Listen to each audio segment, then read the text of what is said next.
Well, I think the public is fascinated with self-driving cars, and it's because there's such a visceral human response to the automobile. You know, many of us had our first date in a car. For many of us, getting that, driver's license was our first real taste of freedom. So the idea of turning over that authority, that driving authority to a machine, it's a big deal, it's a big step. This isn't an academic exercise when you put a car on the road. Very literally, lives are at stake. We care about sending our kids to driver's training, right? Why do we do it? We do it so they don't kill people, right? So now the question is, how do we send our cars to driver's training?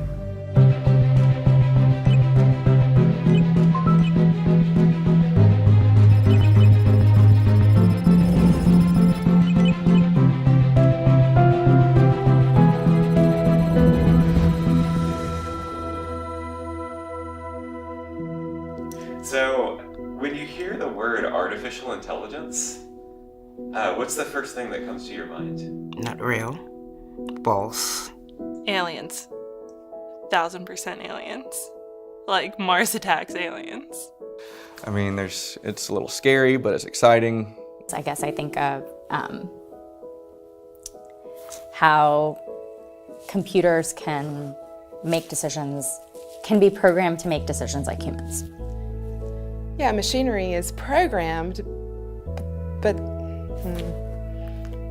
I guess they're kind of the same. But I don't think of software as artificial intelligence. I just don't. I would say that it is when computers or a robot becomes self-aware and is able to think like a person. That frightens me a little bit. Not frightened like, oh, just freaks me out a little, let's put it that way. Like, how do you teach a machine to learn?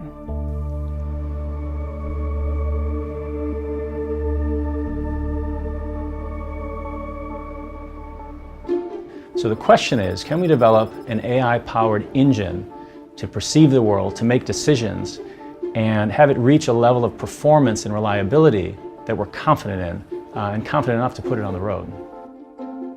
The easiest way to think about AI is to think of AI as a box with math and code in it. Now, AI is math and code in a box. The data goes into the box, and decisions come out. And those are decisions about the data. With classical programming, you're starting with input and rules. So that's what you're specifying, and you're getting outputs.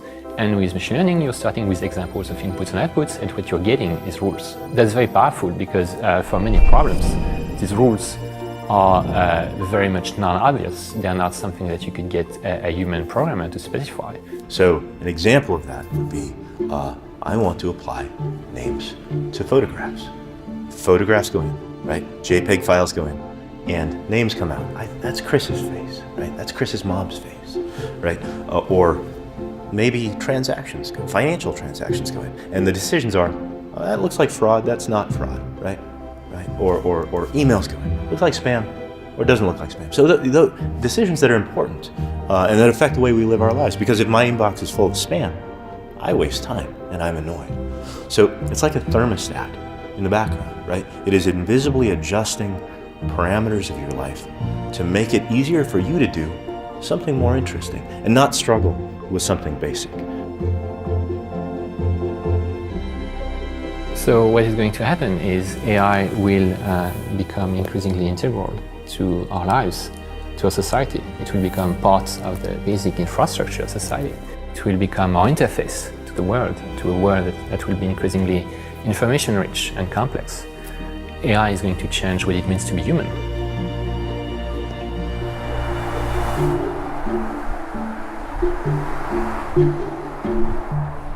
The application of AI to self-driving cars is the living edge of AI. It's really a great test of, let's say, whether AI is really ready for the real world. If we're really going to test and figure out whether we can trust AI, it's going to be in allowing cars to get us where we want to go without killing anybody.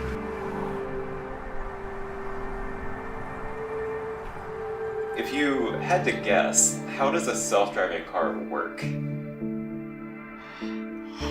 How How does a self-driving car work? I would assume that there's some kind of computers involved, definitely some cameras. It's more computerized on the dashboard, and that there's probably I don't even know how many cameras would be equipped. I know there's sensors.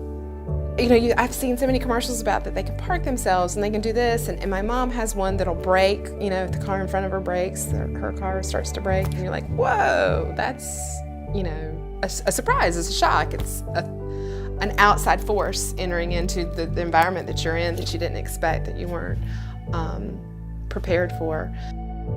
To be perfectly honest, I don't have a lot of ideas as to how all of that gets put into a functional system. Driving has a lot to do with personality, so it's kind of like telling the artificial intelligence to get a personality. So whoever is running the software behind that, I guess, is teaching it how to drive.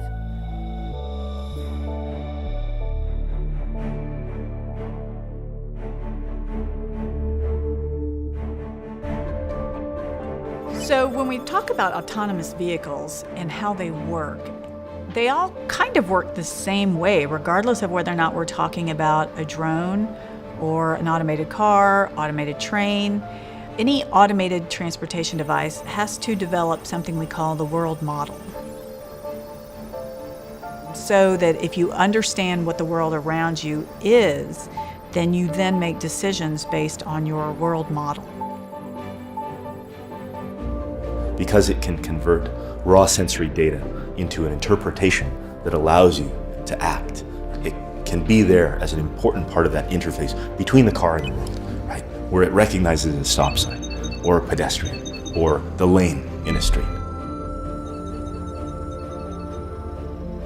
So the thinking part, the decision-making part of any driverless car really comes down to what kind of algorithms were embedded in it. So an algorithm is a series of instructions for going from some inputs to some outputs. So when I talk about mapping inputs to outputs, I'm talking about the relationship of one thing to another, the relationship of a face to a name. So self-driving cars are really just a form of robots on wheels. They use sensors to look at the world and detect what's relevant. It uses algorithms to decide where it's going to drive and how to obey the rules of the road. It's building a lot of artificial intelligence, perception, mapping, localization technology that's all drawn from the robotics community. And so that's where the big leaps in technology are going to have to come in the next few years, are the development of the perception systems.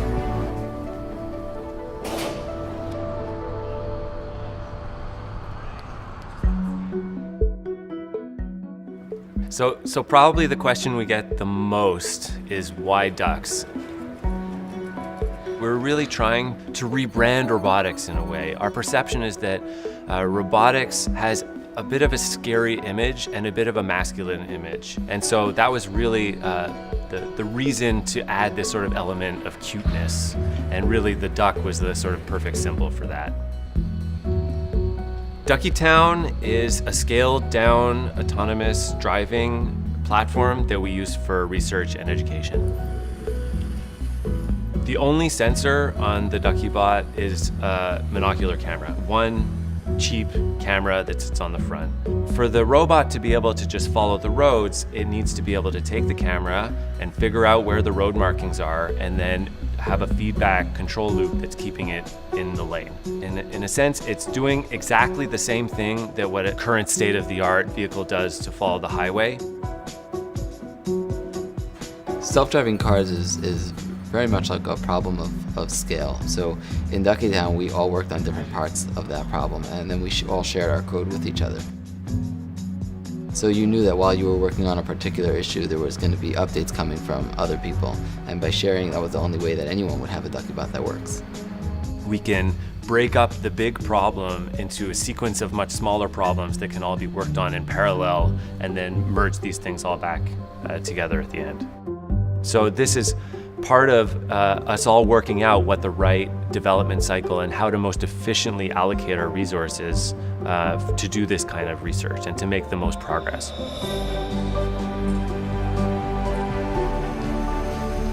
The big challenge of doing autonomous vehicle research is actually logistic. Getting a car, putting sensors on it, and then driving it around and developing algorithms without running anybody over or putting people in harm's way is a real problem. And so while this makes it seem a little bit unrealistic as compared to a real-life system, it's powerful in the sense that you can demonstrate algorithms by being very confident that you've captured all of the possible input that you're likely to see in Duckietown, and then see how your algorithms actually work.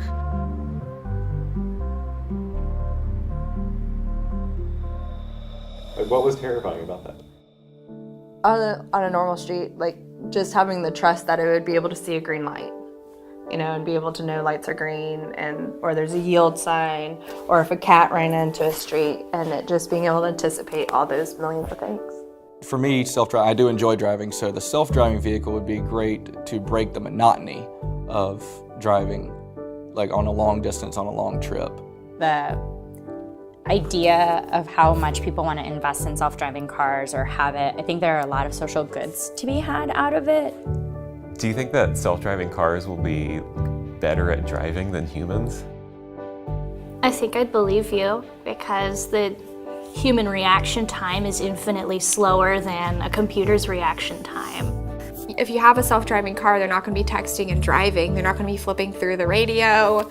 And out of a whole community, I really do believe there's going to be less car wrecks if we use self-driving cars. You know, we think reactive, and in that moment, you know, do you remember to steer into your fishtail, or do you remember to steer out of it? You know, well, the computer would know what to do, and the computer would think for you. And in that instance, it could help save your life.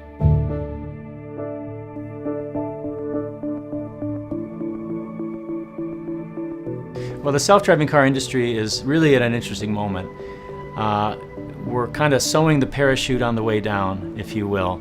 There's immense promise in this technology, because you could argue that it's a moral imperative that we should move quickly. We have within our grasp a technology that, once we get it right, we can put on the road and reduce or eliminate the tens of thousands of lives that are lost in the US alone from motor vehicle accidents. So we have to move fast.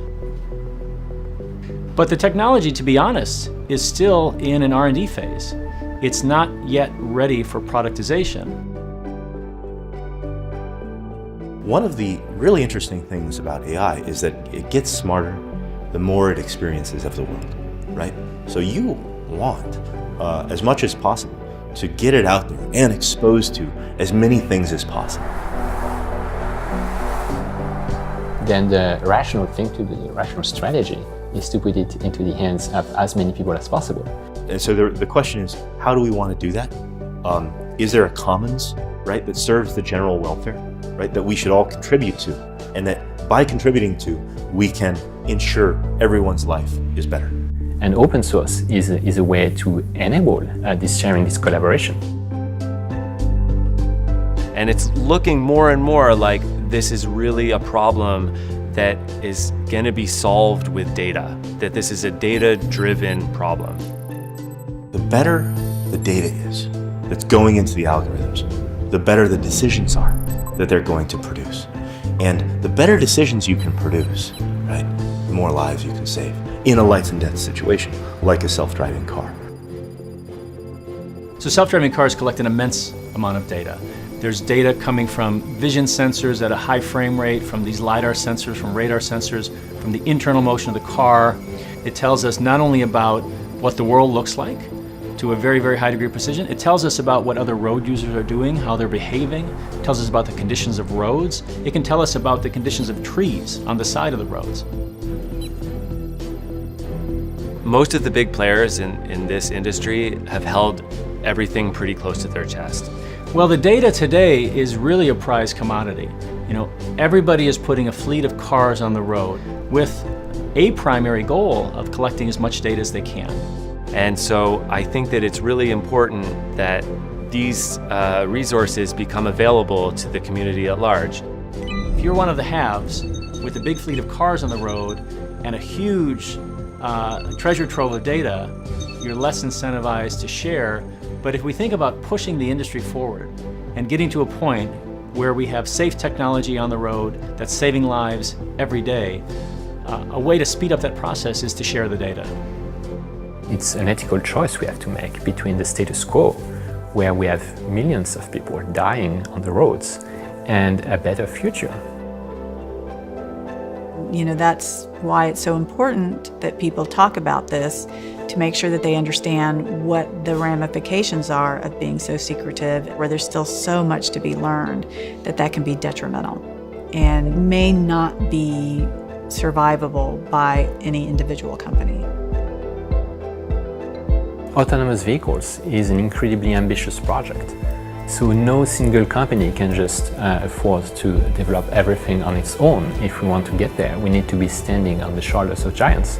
The question is, will we as an automotive and a technology community get to the point where we can look at each other in the eye and say, it's to everybody's benefit to share this data?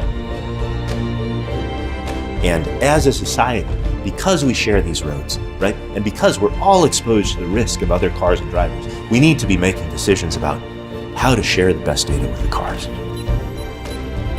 And open sourcing it can do that. Yeah. Get it out of the lab.